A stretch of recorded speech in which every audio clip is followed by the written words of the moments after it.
National testing agency ഇതിനെ എങ്ങനെയാണ് കണ്ടത്, ഇതിനു വേണ്ടിയിട്ടുള്ള മുന്നൊരുക്കങ്ങൾ, ആ മുന്നൊരുക്കങ്ങളിൽ അവർക്ക് അണുവിട പിടയ്ക്കാതെ തീർച്ചയായിട്ടും അവർക്ക് ഏറ്റവും നല്ലൊരു പരീക്ഷ നടത്താൻ തന്നെ സാധിച്ചു. പക്ഷേ അവർ കാണാതെ പോയൊരു കാര്യം, ഇത് എഴുതിയ വിദ്യാർത്ഥികൾ, ആ വിദ്യാർത്ഥികളെ അവർ കാണാതെ പോയി.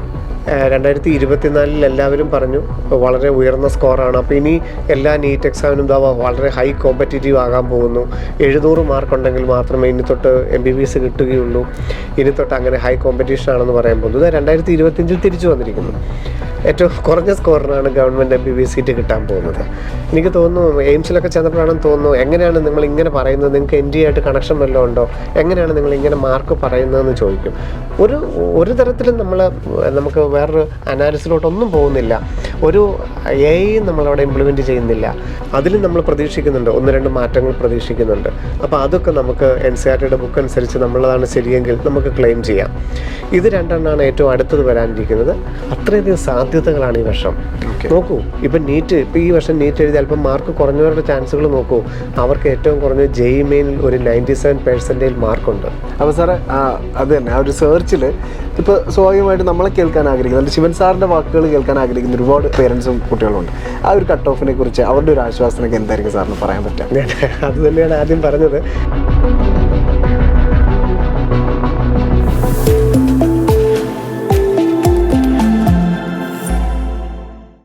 ശിവൻ സാറിന് എന്ന പ്രോഗ്രാമിൻ്റെ 143ാമത് എപ്പിസോഡിലേക്ക് നമ്മൾ പ്രവേശിക്കുകയാണ്. നമസ്കാരം ശിവൻ സാർ. ശിവൻ സാർ, കഴിഞ്ഞ ആഴ്ച, അതായത് മെയ് 4-ാം തീയതി വിദ്യാർത്ഥികളെല്ലാവരും ഇതേപോലെ ഒരു ഞായറാഴ്ച എക്സാം കഴിഞ്ഞ് ഇറങ്ങി വരികയായിരുന്നു അല്ലേ? അല്പം വിഷമത്തോടു കൂടിയിട്ടൊക്കെയാണ് വിദ്യാർത്ഥികൾ എല്ലാവരും. അതെ. അപ്പോൾ നമ്മൾ റിവ്യൂ ഒക്കെ എടുക്കുമ്പോഴാണെങ്കിൽ ഒരുപാട് വിദ്യാർത്ഥികൾ വളരെ വൈകാരികമായിട്ട് റെസ്പോണ്ട് ചെയ്തു. അപ്പോൾ തീർച്ചയായിട്ടും വിദ്യാർത്ഥികളും മാതാപിതാക്കളും ഒക്കെ ഒരുപോലെ ഇപ്പോൾ ആ ഒരു പരീക്ഷയുടെ കാഠിന്യത്തെക്കുറിച്ച് ഭയങ്കരമായിട്ട് പരാമർശിക്കുന്നുണ്ട്. അതിൽ NDAയുടെ ഒരു ഭാഗത്തു നിന്നുള്ള ഒരു സപ്പോർട്ടിനെ, അല്ലെങ്കിൽ ഇത്തരത്തിലുള്ള നടപടികളിലേക്ക്, അല്ലെങ്കിൽ ഇത്തരത്തിൽ കഠിനമേറിയ ക്വസ്റ്റ്യൻസിലേക്കൊക്കെ പോയതിനെയൊക്കെ കുറേ പേര് വിമർശിക്കുന്നുമുണ്ട്. 2024 സമയം നമുക്കറിയാം ഭയങ്കര ഈസി ആയിരുന്നു വിദ്യാർത്ഥികൾക്ക്. അതിൽ NDA കുറച്ച് പ്രശ്നങ്ങൾക്ക് വിധേയമാവേണ്ടിയും വന്നു. അതിൻ്റെ ഒരു നേരെ അതർ സൈഡ് ഈ വർഷം 2025 എത്തുമ്പോൾ വളരെ കഠിനമായിരിക്കുകയാണ് എക്സാം. അപ്പോൾ ഈ ഒരു ആളുകളുടെ ഇടയിലുള്ള ആ ഒരു സംശയങ്ങളും ആ ഒരു റൂമേഴ്സിനെ കുറിച്ചൊക്കെ എന്താണ് സാറിന് പറയാനുള്ളത്? എക്സാം ടഫായിരുന്നു തീർച്ചയായിട്ടും. പക്ഷേ അതിൻ്റെ റിസൾട്ട് എന്ന് പറയുന്നത് 2024-23 പോലെ തന്നെയാണ് ഇരിക്കുന്നത്. റിസൾട്ടിൻ്റെ കാര്യത്തിൽ നമുക്ക് ആകുലതകളൊന്നും തന്നെ ഇല്ല. പക്ഷേ ഈ പറഞ്ഞ പോലെ എക്സാം എഴുതി കഴിഞ്ഞ് വന്നപ്പോൾ എല്ലാ വിദ്യാർത്ഥികളും തന്നെ അവരൊട്ടും പ്രതീക്ഷിക്കാത്തൊരു ചോദ്യം, ഒരു 6-7 മണിക്കൂറിൽ എഴുതേണ്ട ഒരു എക്സാം 3 മണിക്കൂറിൽ 180 മിനിറ്റിൽ എഴുതാൻ വിദ്യാർത്ഥികളോട് ആവശ്യപ്പെട്ടതിൻ്റെ ഒരു ക്ഷീണം എല്ലാവരുടെയും മനസ്സിലുണ്ടായിരുന്നു. കാരണം അവരുടെ ആ ഗെയിം പ്ലാൻ എത്രത്തോളം സക്സസ് ആകാൻ സാധിച്ചോ എന്നുള്ളത് അവർക്കൊക്കെ ഒരു സംശയം തന്നെയായിരുന്നു. പക്ഷേ ഇപ്പം ഈ ഒരാഴ്ച പിന്നിടുമ്പം അവർക്ക് ആ സക്സസ് റേഷ്യോ ഏതാണ്ട് 2024 അല്ലെ 2023 പോലെ തന്നെയാണ്, അല്ല അതിനേക്കാളും ബെറ്ററാണ് എന്നുള്ളത് തിരിച്ചറിയുകയും ചെയ്തിട്ടുണ്ട്. പരീക്ഷ എഴുതുന്ന എല്ലാവർക്കും എക്സാം എളുപ്പമാകണമെന്ന് തന്നെ ആയിരിക്കാം ഒരു പരിധിവരെ ആഗ്രഹം. 2024 എക്സാം എളുപ്പമായിരുന്നു, എല്ലാവരും വളരെ സന്തോഷത്തോടെയാണ് ഇറങ്ങിയത്, ഒരു ഹൈ സ്കോറിംഗ് ആയിരുന്നു. പക്ഷേ അതുകൊണ്ട് കൂടുതൽ പ്രയോജനം ഉണ്ടായോ? ഇല്ലല്ലോ. ആ ഒരു റേഞ്ചിൽ 652 റേഞ്ച് 25,000 ഓൾ ഇന്ത്യ റാങ്കിന് തന്നെയാണ് സീറ്റ് കിട്ടിയത്. 570 മാർക്കിനാണ് സെൽഫ് ഫിനാൻസിങ് കോളേജുകൾ പോയത്. അപ്പോൾ ചരിത്രത്തിലെ ഏറ്റവും കൂടിയ മാർക്കിനാണ് 2024 കട്ട് ഓഫ് പോയത്. 2025 ഏറ്റവും കുറഞ്ഞ കട്ട് ഓഫിനാണ് അഡ്മിഷൻ പോകുന്നത്. രണ്ടും ഒരേപോലെ തന്നെയല്ലേ? റിസൾട്ടിൻ്റെ കാര്യത്തിൽ രണ്ടും ഒരുപോലെ തന്നെയാണ്. പക്ഷേ സാറ് ചോദിച്ച ചോദ്യത്തിലോട്ട് വന്നു കഴിഞ്ഞാൽ, നാഷണൽ ടെസ്റ്റിംഗ് ഏജൻസി ഇതിനെ എങ്ങനെയാണ് കണ്ടത്, ഇതിനു വേണ്ടിയിട്ടുള്ള മുന്നൊരുക്കങ്ങൾ, ആ മുന്നൊരുക്കങ്ങളിൽ അവർക്ക് അണുവിട പിടയ്ക്കാതെ തീർച്ചയായിട്ടും അവർക്ക് ഏറ്റവും നല്ലൊരു പരീക്ഷ നടത്താൻ തന്നെ സാധിച്ചു. പക്ഷേ അവർ കാണാതെ പോയൊരു കാര്യം, ഇത് എഴുതിയ വിദ്യാർത്ഥികൾ, ആ വിദ്യാർത്ഥികളെ അവർ കാണാതെ പോയി. 16, 17, 18 വയസ്സുള്ള വിദ്യാർത്ഥികളാണ് ഈ എക്സാം എഴുതുന്നത് എന്നുള്ളത് അവരിൽ ഒരാൾ പോലും മനസ്സിലാക്കിയില്ല. ശരിയാണ്, കോടതികളിലും രാഷ്ട്രീയമായിട്ടും അല്ലാതെയും ഒക്കെ 2024 NDA ഒത്തിരി ചോദ്യങ്ങൾ അവർ ഏറ്റുവാങ്ങി. അതൊക്കെ അവർ പ്രിവെൻറ്റീവായിട്ട് മുന്നോട്ട് പോവുകയും ചെയ്തു. പക്ഷേ അവരെ ഫേസ് ചെയ്യുന്നത്, അല്ലെങ്കിൽ ഇതിൻ്റെ ഉപഭോക്താക്കൾ എന്ന് പറയുന്നത് 2025 വിദ്യാർത്ഥികളാണെന്നുള്ളത് അവർ മനസ്സിലാക്കാതെ പോയി. തീർച്ചയായിട്ടും ഒരു എക്സാം എഴുതുമ്പം നമുക്ക് മറ്റേത് എക്സാമും നമുക്ക് നോക്കാം. ഏത് എക്സാം, ഇപ്പം ഗേറ്റ് തന്നെ ആവട്ടെ, ഏത് എക്സാമും ആവട്ടെ, ആദ്യത്തെ അവരുടെ അജണ്ട എന്താണ്? ആ വരുന്ന വിദ്യാർത്ഥികളെ ഏറ്റവും കംഫർട്ടാക്കുക, പരീക്ഷ എഴുതിക്കുക. രണ്ടാമത്തെ കൺസേൺ ആണ് അതിനകത്ത് എഴുതിയത് ആരാണ്, അവരുടെ ഫ്രിസ്കിങ്, അതിനകത്ത് എന്തെങ്കിലും ഫോൾസ് വന്നിട്ടുണ്ടോ, അതൊക്കെ രണ്ടാമത്തെ കാര്യമാണ്. 20 ലക്ഷം വിദ്യാർത്ഥികൾ എത്രയോ വർഷങ്ങളായിട്ടുള്ള കഠിന പ്രയത്നമായിട്ട് ഒരു എക്സാം ഹാൾ വരുന്നു, പരീക്ഷ എഴുതുന്നു. അവരോട് നല്ല രീതിയിലൊന്ന് പെരുമാറാനും നല്ല രീതിയിലൊന്ന് അവരെ ആശ്വസിപ്പിക്കാനും ഒരു പരീക്ഷയ്ക്ക് വേണ്ട സാഹചര്യം ഒരുക്കുന്നതിൽ, ആ ഇൻവിജിലേറ്റേഴ്സിന് കൃത്യമായിട്ടൊരു ട്രെയിനിങ് കൊടുക്കുന്നതിൽ NTA മറന്നുപോയി.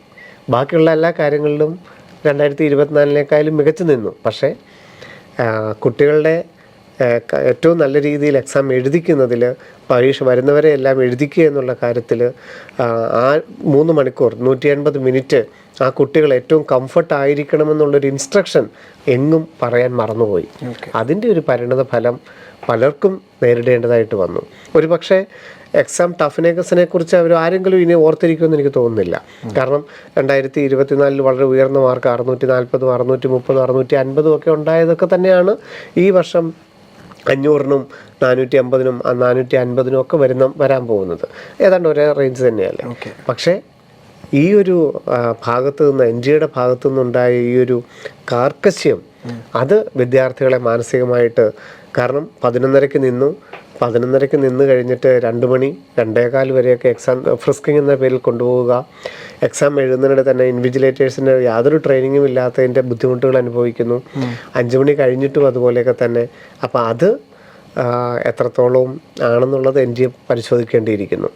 പിന്നെ 2024 എല്ലാവരും പറഞ്ഞു വളരെ ഉയർന്ന സ്കോറാണ്, അപ്പോൾ ഇനി എല്ലാ നീറ്റ് എക്സാമിനും വളരെ ഹൈ കോമ്പറ്റീറ്റീവ് ആകാൻ പോകുന്നു, 700 മാർക്ക് ഉണ്ടെങ്കിൽ മാത്രമേ ഇനി തൊട്ട് MBBS കിട്ടുകയുള്ളൂ, ഇനി തൊട്ട് അങ്ങനെ ഹൈ കോമ്പറ്റീഷൻ ആണെന്ന് പറയാൻ പോകുന്നത്. 2025 തിരിച്ചു വന്നിരിക്കുന്നു. ഏറ്റവും കുറഞ്ഞ സ്കോറിനാണ് ഗവൺമെൻറ് MBBS സീറ്റ് കിട്ടാൻ പോകുന്നത്.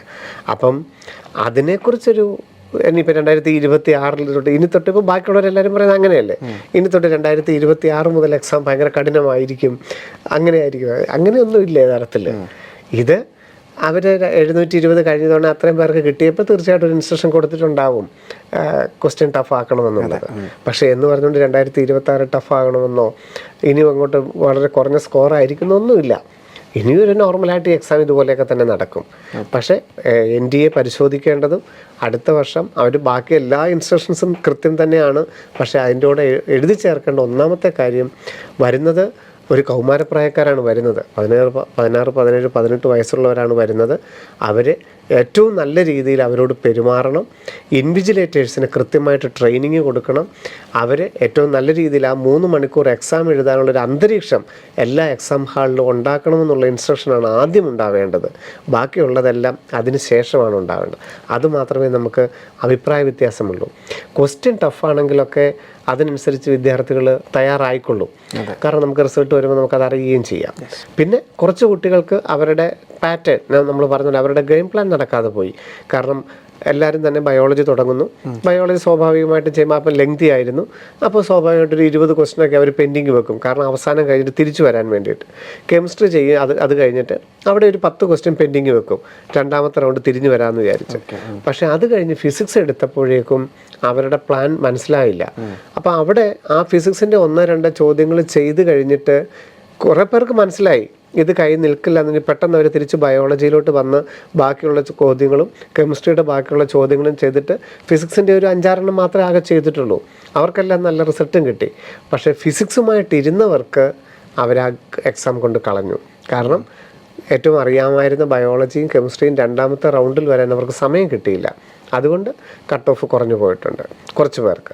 പക്ഷെ അതല്ലാതെ ആ എക്സാം ടഫാണെങ്കിൽ തിരിച്ച് വന്ന് ബാക്കിയുള്ളത് ചെയ്യണമെന്നുള്ളത്, ഒന്ന് സ്കിപ്പ് ചെയ്യണമെന്നുള്ളത് ഭൂരിഭാഗം പേരും നടപ്പാക്കി. അതുകൊണ്ട് സ്കോറിങ്ങിൻ്റെ ഇതിനൊന്നും അല്ലെങ്കിൽ റിസൾട്ടിനൊന്നും യാതൊരു തരത്തിലും കുഴപ്പങ്ങളുണ്ടാവുന്നില്ല.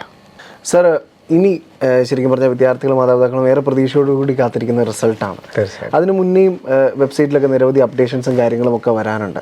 അപ്പോൾ നമുക്ക് അതുകൂടെ നമ്മുടെ വിദ്യാർത്ഥികളുടെ മാതാപിതാക്കളെ ശ്രദ്ധയിൽപ്പെടുത്താം. തീർച്ചയായിട്ടും നമ്മൾ കഴിഞ്ഞ എപ്പിസോഡുകളിലൊക്കെ സൂചിപ്പിച്ചിരുന്നത് പോലെ തന്നെ ഇനി ഒരു 3 ആഴ്ചക്കാലം ഇപ്പോഴൊക്കെ നമ്മുടെ OMR സ്കാൻ ചെയ്തുകൊണ്ടിരിക്കുകയാണ്. എഴുതി 20 ലക്ഷം വിദ്യാർത്ഥികളുടെയും OMR സ്കാൻ ചെയ്യും. നിങ്ങളുടെ റോൾ നമ്പർ തെറ്റിപ്പോയാലും നിങ്ങളുടെ ബയോമെട്രിക് എടുത്തിട്ടില്ലെങ്കിലും നിങ്ങൾക്ക് ബാക്കി ടെക്സ്റ്റ് ബുക്കിലെറ്റ് കോഡ് എഴുതിയിട്ടില്ല ഒക്കെ യാതൊരു കുഴപ്പവുമില്ല. എല്ലാവരുടെ OMR സ്കാൻ ചെയ്യും. കൃത്യമായിട്ട് അത് സ്കാൻ ചെയ്ത് മെയ് അവസാനത്തോടു കൂടി അത് neet.nta.nic.in എന്ന വെബ്സൈറ്റിൽ ലോഗിൻ പേജിൽ അത് നമുക്ക് കാണിച്ചു തരും. നമ്മുടെ OMR ഷീറ്റ് ഇതാണ്, അതിനകത്ത് നമ്മൾ ബബിൾ ചെയ്തിരിക്കുന്ന റെസ്പോൺസുകൾ ഇതാണ് എന്നുള്ളത് നമ്പറായിട്ട് തന്നെ കാണിച്ചു തരികയും ചെയ്യും. അത് നമുക്ക് ചെക്ക് ചെയ്യാം. എന്തെങ്കിലും എറർ ഉണ്ടെങ്കിൽ, OMR വന്നില്ലെങ്കിൽ അല്ലെങ്കിൽ എറർ ഉണ്ടെങ്കിൽ നമുക്കത് ക്ലെയിം ചെയ്യാനുള്ള അവസരമുണ്ട്. NTA official answer key June ആദ്യത്തെ ആഴ്ച പ്രഖ്യാപിക്കും. ഈ 180 ചോദ്യങ്ങളുടെയും കൃത്യമായിട്ടുള്ള ഉത്തരം പ്രഖ്യാപിക്കും. അതിലും നമ്മൾ പ്രതീക്ഷിക്കുന്നുണ്ട്, 1-2 മാറ്റങ്ങൾ പ്രതീക്ഷിക്കുന്നുണ്ട്. അപ്പോൾ അതൊക്കെ നമുക്ക് NCERTയുടെ ബുക്ക് അനുസരിച്ച് നമ്മളതാണ് ശരിയെങ്കിൽ നമുക്ക് ക്ലെയിം ചെയ്യാം.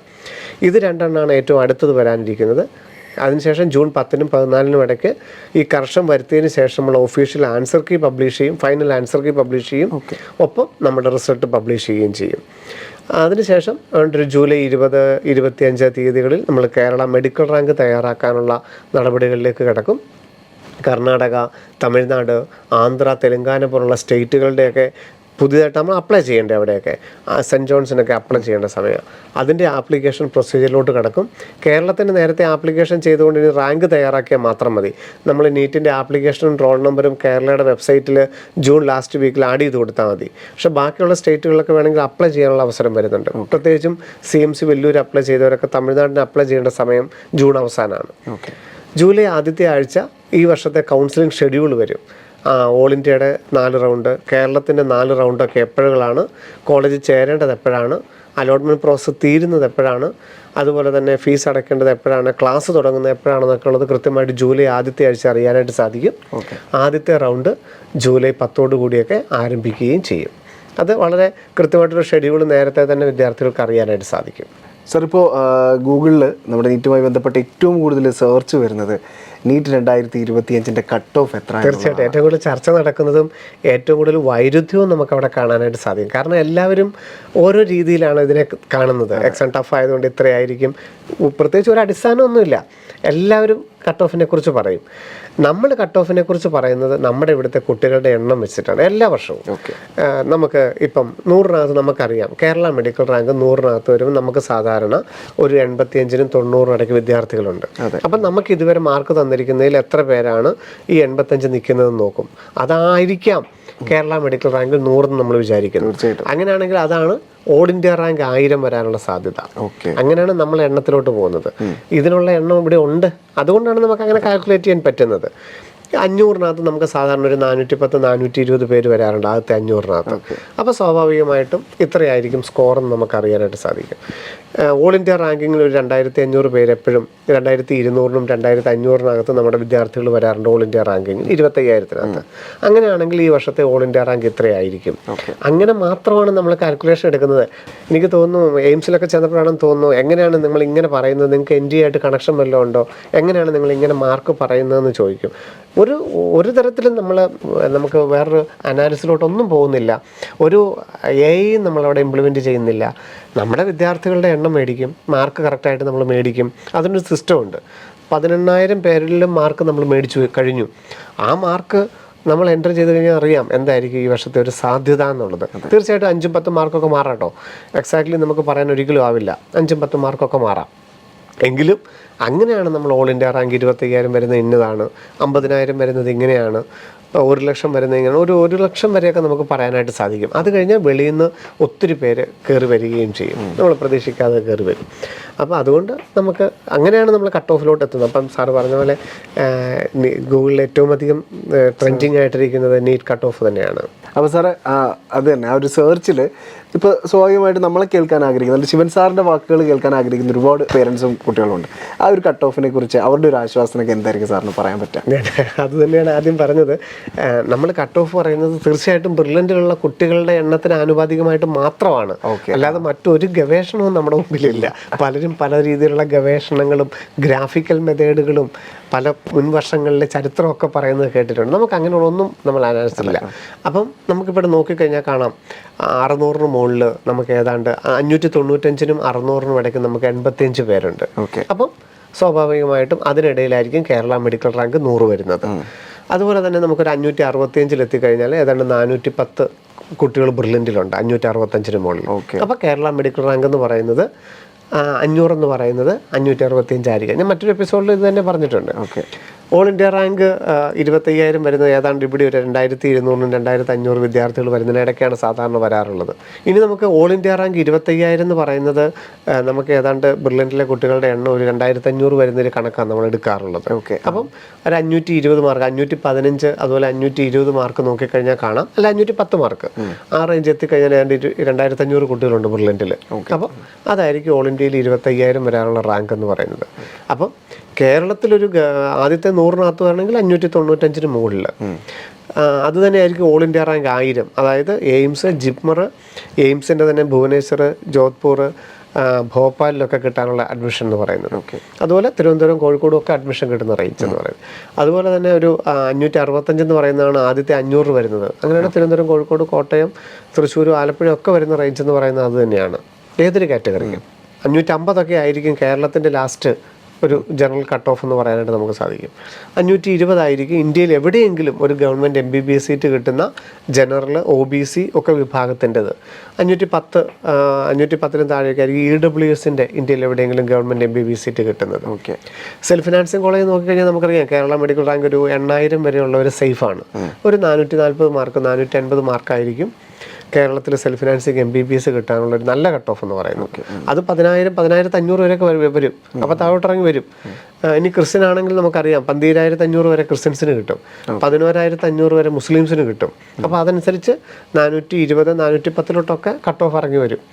പിന്നെ നമുക്കറിയാം വെറ്റിനറി 2 കോളേജുകൾ മാത്രമേ ഉള്ളൂ. ഒരു 4,000 കേരള മെഡിക്കൽ റാങ്കിനൊക്കെ വരുള്ളൂ. അപ്പോൾ 480 മാർക്കൊക്കെ ആയിരിക്കും കേരളത്തിൽ വെറ്റിനറി വരുന്നത്. എന്നാൽ ഓൾ ഇന്ത്യ വെറ്റിനറി ഒരു 70,000 ഓൾ ഇന്ത്യ റാങ്ക് വരെ വരും. അപ്പോൾ ഒരു 440 മാർക്കൊക്കെ ആയിരിക്കും ഇന്ത്യയിൽ എവിടെയെങ്കിലും വെറ്റിനറി കിട്ടുന്നതിൻ്റെ ഒരു സാധ്യത. BDS ഗവൺമെൻറ് കിട്ടുന്ന ഒരു 5,000 കേരള മെഡിക്കൽ റാങ്കൊക്കെ ആയിരിക്കും. 470 ആ റേഞ്ച് തന്നെയാണ് BDS ഗവൺമെൻറ് BDS കിട്ടുന്നത്. സെൽഫ് ഫിനാൻസിങ് BDS നമുക്കറിയാം ഒരു 25,000 കേരള മെഡിക്കൽ റാങ്ക് ആണെങ്കിലും സെൽഫ് ഫിനാൻസിങ് BDS കിട്ടും. 300 മാർക്കാണെങ്കിലും സെൽഫ് ഫിനാൻസിങ് BDS 3,30,000 ഉറപ്പായിട്ട് കിട്ടുന്നതാണ്. വെറും 300 മാർക്ക് ഉണ്ടായാൽ മതിയാകും. ഇനി അഗ്രികൾച്ചർ ആണെന്ന് നമുക്കറിയാം 4 കോളേജുകളുണ്ട്. കേരള മെഡിക്കൽ റാങ്ക് ഒരു 10,000 വരെയുള്ളവർക്ക് അഗ്രികൾച്ചർ കേരളത്തിൽ കിട്ടും. കേരളത്തിന് പുറത്ത് അഗ്രികൾച്ചർ CUET വെച്ചിട്ടാണ് 13-ാം തീയതി എക്സാം തുടങ്ങുന്നു. കേരളത്തിൽ അഗ്രികൾച്ചർ നീറ്റ് വെച്ചിട്ടല്ലേ. അപ്പോൾ ഒരു 10,000 കേരള മെഡിക്കൽ റാങ്ക് എന്ന് പറയുന്നത് നമ്മൾ മുമ്പ് പറഞ്ഞ പോലെ ഒരു 430, 420 അടുത്തുള്ളതായിരിക്കും അഗ്രികൾച്ചറിൻ്റെ ഒരു റേഞ്ചായിട്ട് പറയുന്നത്.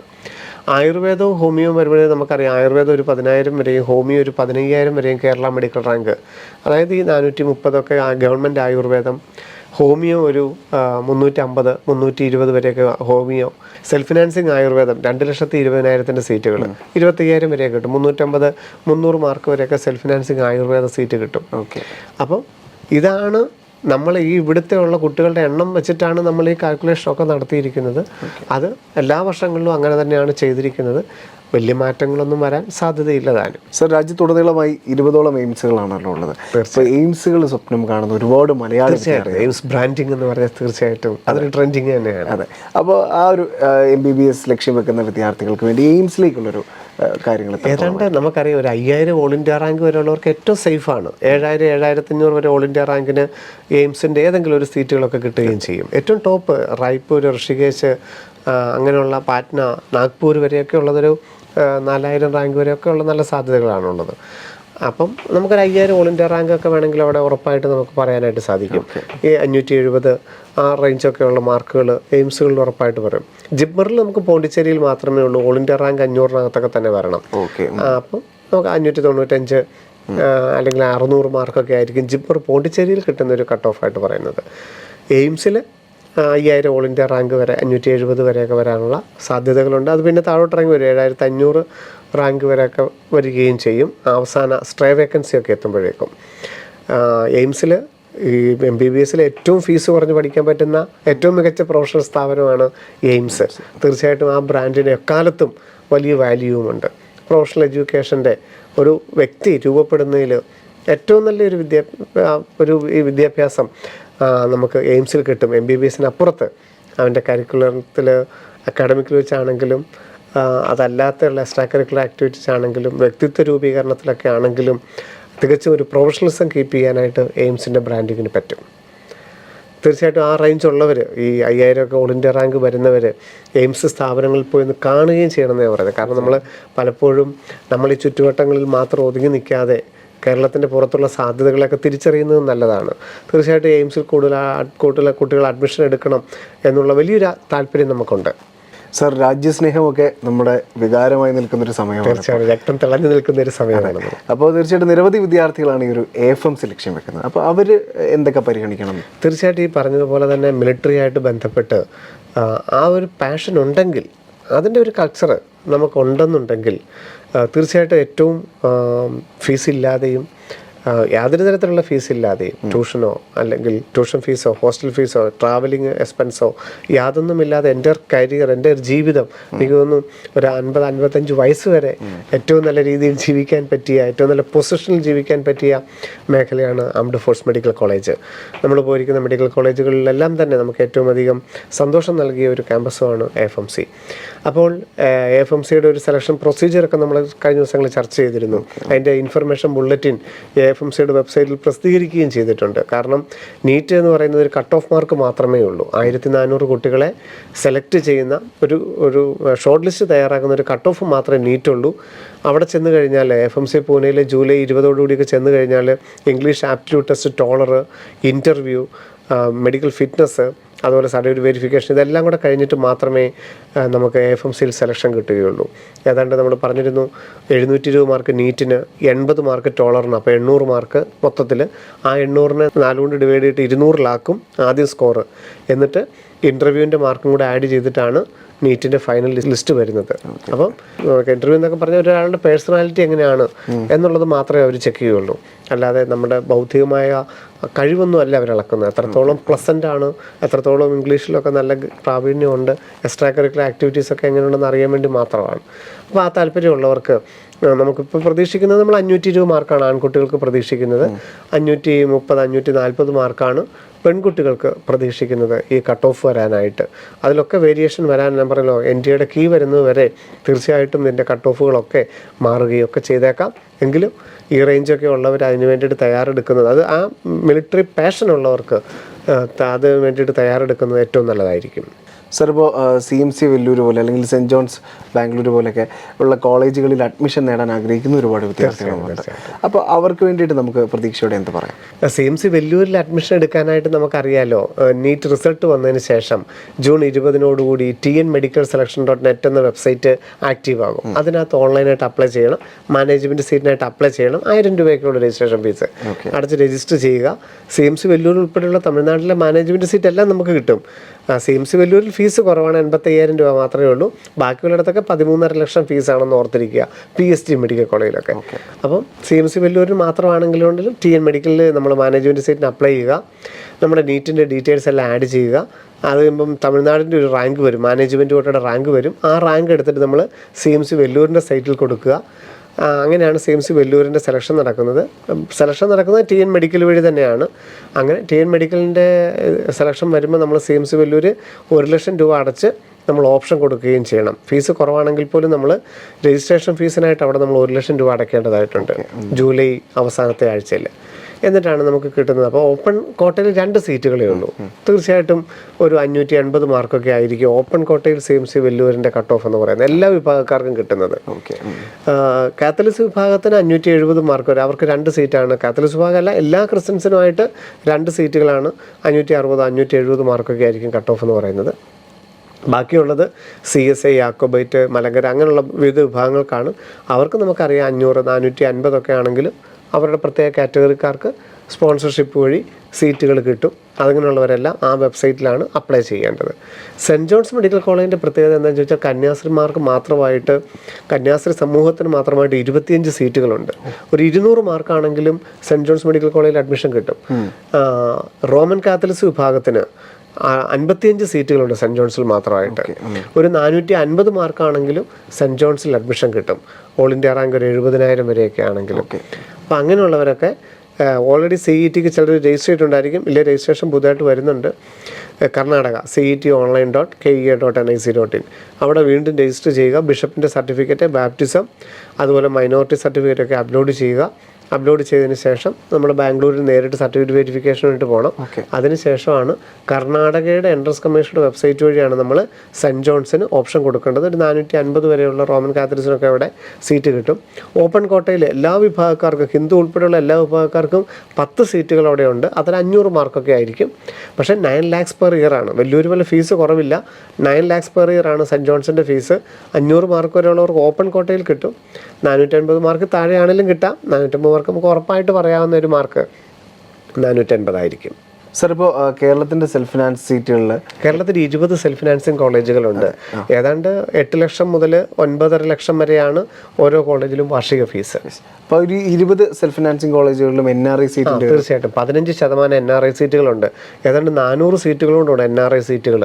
അതിൽ ഭൂരിഭാഗം കോളേജുകളിലും 22 ലക്ഷം രൂപയാണ് വാർഷിക ഫീസ്.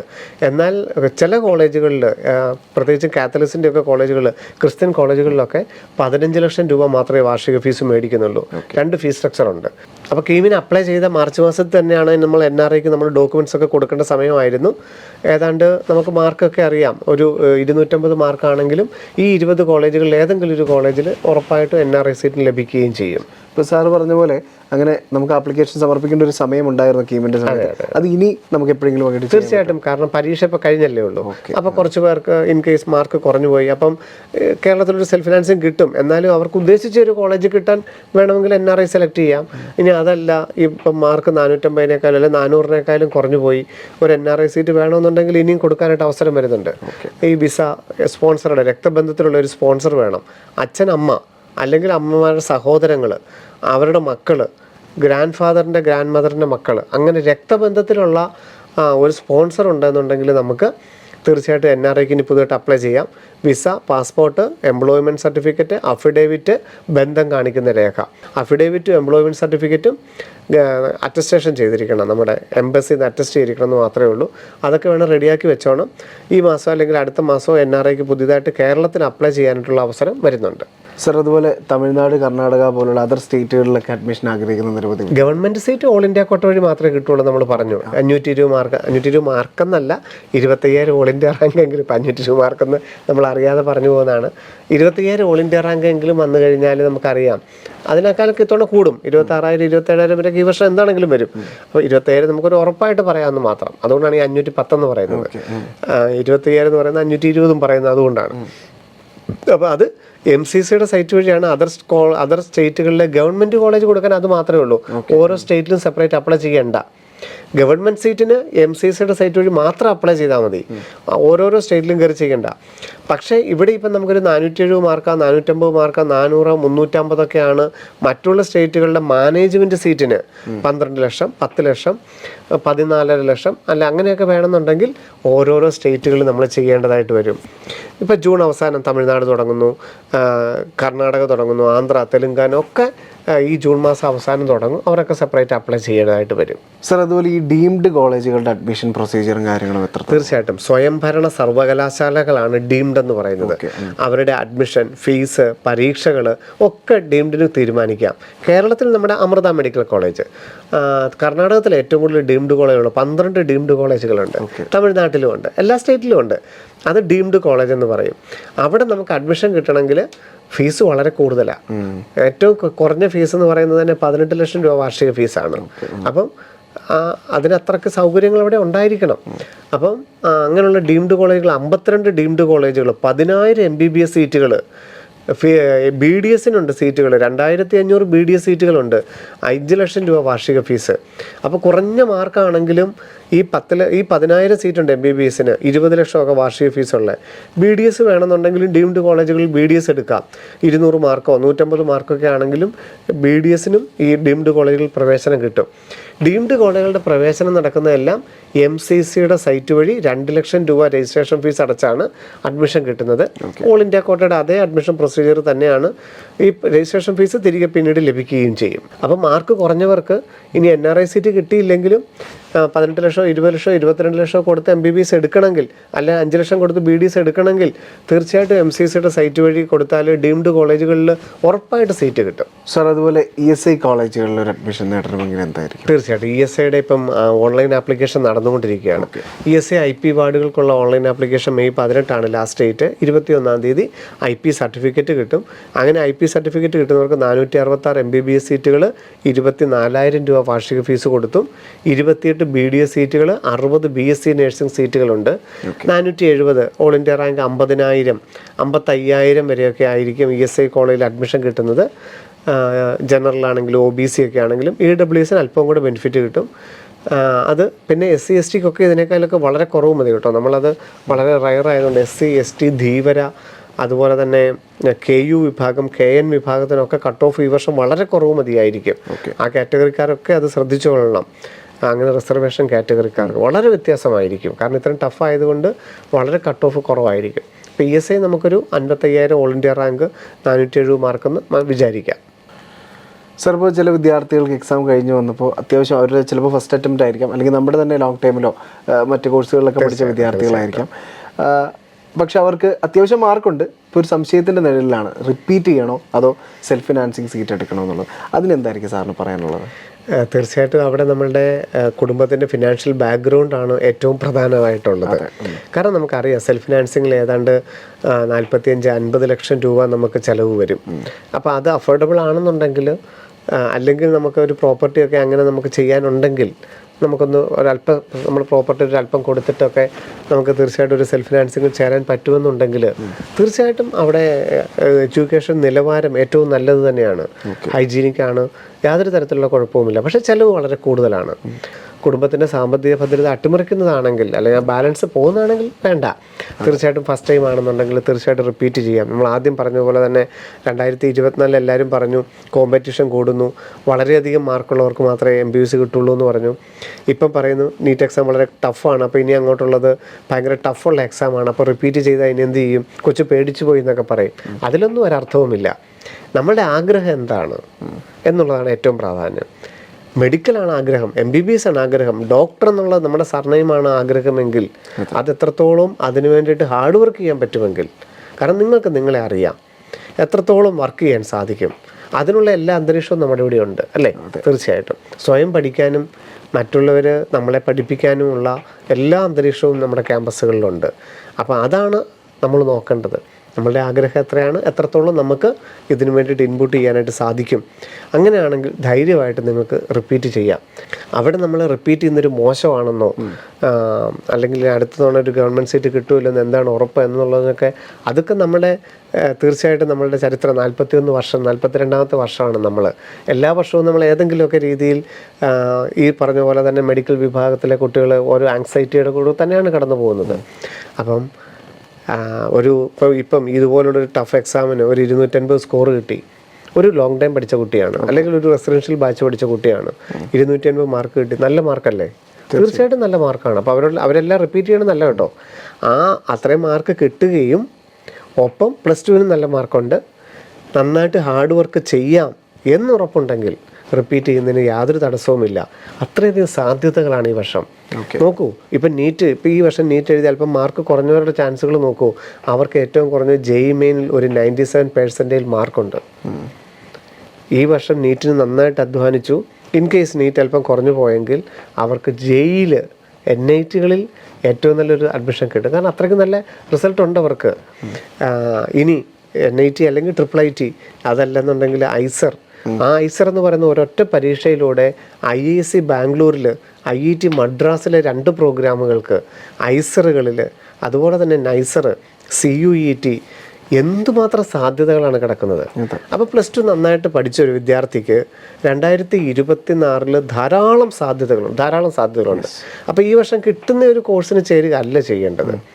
നന്നായിട്ടൊന്ന് പാകപ്പെട്ട് അവനവൻ എന്തായി മാറണം, അവനവൻ്റെ പാഷൻ എന്താണ് എന്നുള്ളത് നോക്കിയിട്ട് റിപ്പീറ്റ് ചെയ്യുന്നതുകൊണ്ട് യാതൊരു തെറ്റുമില്ല.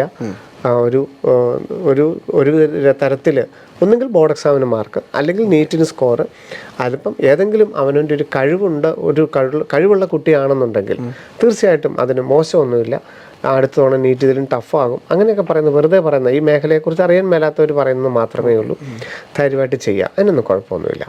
ഇന്നത്തെ ശിവൻ സാറിനൊപ്പം തുടങ്ങിയത് കഴിഞ്ഞ ആഴ്ച എക്സാം കഴിഞ്ഞിറങ്ങിയ വിദ്യാർത്ഥികളുടെ മനോഭാവമായിരുന്നുവെങ്കിൽ ഇന്ന് അതിന് ഒരു പരിധിവരെ ഒരു 80% പരിഹാരം തരുന്ന അല്ലെങ്കിൽ ആശ്വാസം തരുന്ന വാക്കുകളാണ് ശിവൻ സാറിനൊപ്പം എന്ന പ്രോഗ്രാമിൽ ശിവൻ സാറ് നമ്മളോട് വളരെ ഇൻഫോർമേറ്റീവായിട്ട് പങ്കുവച്ചത്. അതുപോലെ തന്നെ ഈ ഒരു എപ്പിസോഡിൽ നമ്മൾ ഇനി വിദ്യാർത്ഥികൾ അറിഞ്ഞിരിക്കേണ്ട ഒരുപാട് കാര്യങ്ങൾ, എയിംസ് ആഗ്രഹിക്കുന്ന വിദ്യാർത്ഥികളുണ്ട്, FMC ആഗ്രഹിക്കുന്ന വിദ്യാർത്ഥികളുണ്ട്, അതുപോലെ തന്നെ സെൽഫ് ഫിനാൻസിങ് സീറ്റുകൾ ആഗ്രഹിക്കുന്ന വിദ്യാർത്ഥികളുണ്ട്. അപ്പോൾ അവർക്കെല്ലാം വേണ്ട ഒരു ടോട്ടൽ പാക്കേജ് ആയിരുന്നു ഈ ഒരു എപ്പിസോഡ് എന്ന് പറയുന്നത്. അപ്പോൾ ഇനി അങ്ങോട്ടുള്ള ദിവസങ്ങളിൽ നമുക്കറിയാം അലോട്ട്മെൻറ്റ് വരുന്നു, അഡ്മിഷൻ പ്രൊസീജിയേഴ്സ് വരുന്നു. ഇതെല്ലാമായി ബന്ധപ്പെട്ട വിവരങ്ങൾ ഏറ്റവും ആധികാരികമായി ലോകമെമ്പാടുമുള്ള മലയാളികളുടെ മുന്നിലേക്ക് ശിവൻ സാർ വളരെ വ്യക്തമാക്കി തരും. നമുക്കറിയാം ഇതിനോടനുബന്ധിച്ച ദിനങ്ങളിലൊക്കെ നിരവധി ലൈവുകളാണ് കൃത്യം 7 മണിക്ക് നീറ്റ് യൂട്യൂബ് ചാനലിൽ നടക്കുന്നത്. അപ്പോൾ ഒരു ലൈവും ആരും മിസ് ചെയ്യരുത്. സ്വന്തം മക്കളുടെ ഉയർന്ന ഭാവി സ്വപ്നം കാണുന്ന മാതാപിതാക്കളും ഒപ്പം വിദ്യാർത്ഥികളും കൂടെ നമുക്ക് പരിചയമുള്ള മറ്റ് ആളുകളിലേക്കുമൊക്കെ ഈ ലൈവിൻ്റെ ലിങ്കുകളും അതുപോലെ ഈ ഇത്തരത്തിലുള്ള പ്രോഗ്രാമുകളും ഒക്കെ ഷെയർ ചെയ്ത് നൽകുക. അപ്പോൾ ലോകമെമ്പാടും വരുന്ന ഞങ്ങളെ കേട്ടുകൊണ്ടിരുന്ന എല്ലാ മലയാളി പ്രേക്ഷകർക്കും ഹൃദയം നിറഞ്ഞ നന്ദി. നമസ്കാരം. Brilliant Study Center, India's #1 coaching center for NEET and JEE.